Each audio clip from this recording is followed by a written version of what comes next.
Since YouTube launched 5 years ago, we have been a home for filmmakers, and filmmakers have been using the site to build audiences for their work, whether that's been short films, whether that's been feature films distributed on our site, or whether that's been marketing videos that will sort of support the film offline.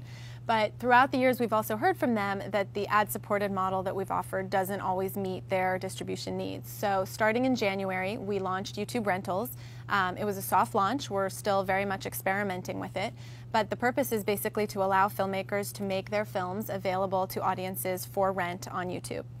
And I think it's unique in that it was really built around empowering filmmakers. So filmmakers decide how much they want to charge for their film. They decide the rental window, whether that's 24 hours, 48 hours, 72 hours. They keep all of their rights. YouTube, it's just a license for us to distribute the work on our platform. That's it. So they can decide when to put it up and when to take titles down.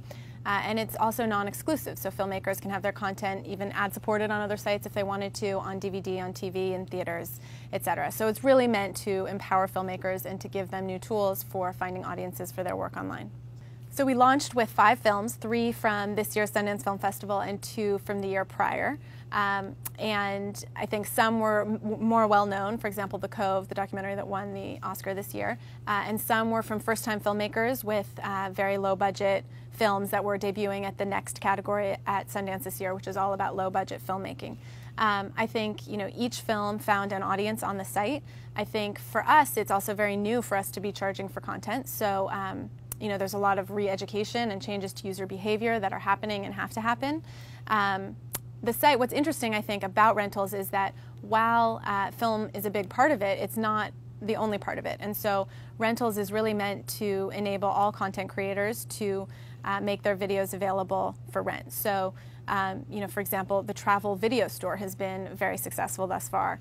FUNimation, which makes anime content, has been very successful so far. So I think it's really about giving partners different ways to monetize their content, and we'll see sort of how that expands over time. YouTube has never been about curating content or gatekeeping content. It's about having a platform and providing a technology that allows anybody who has a piece of content that they've made distribute it to somebody else. And I think Rentals seeks to mimic that philosophy. So if there's a filmmaker who has a feature film that they want to put on YouTube, then they are very welcome to go to youtube.com/filmmakerswanted and apply to be part of Rentals, and they will be. Already it's not necessarily just standard UGC in that there are aggregators of feature films who are a part of Rentals and putting content out through there, from Gravitas to Tribeca to Cinetic.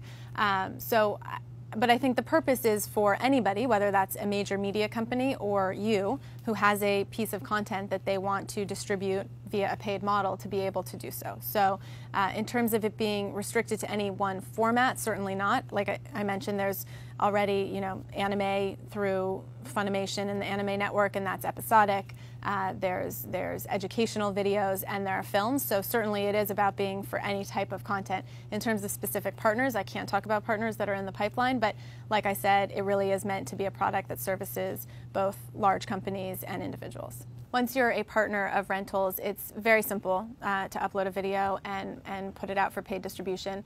Similar to uploading a regular video to YouTube, you have your own channel, you upload the video to your channel. You can very easily, through a drop-down, select the price, the rental window, and you can go back into that at any time to edit those choices. You can take the URL for your trailer and input it into a trailer field so that the trailer is linked to the film, and when people discover your content online, they'll be able to watch some sort of preview and make the decision about whether or not they want to rent.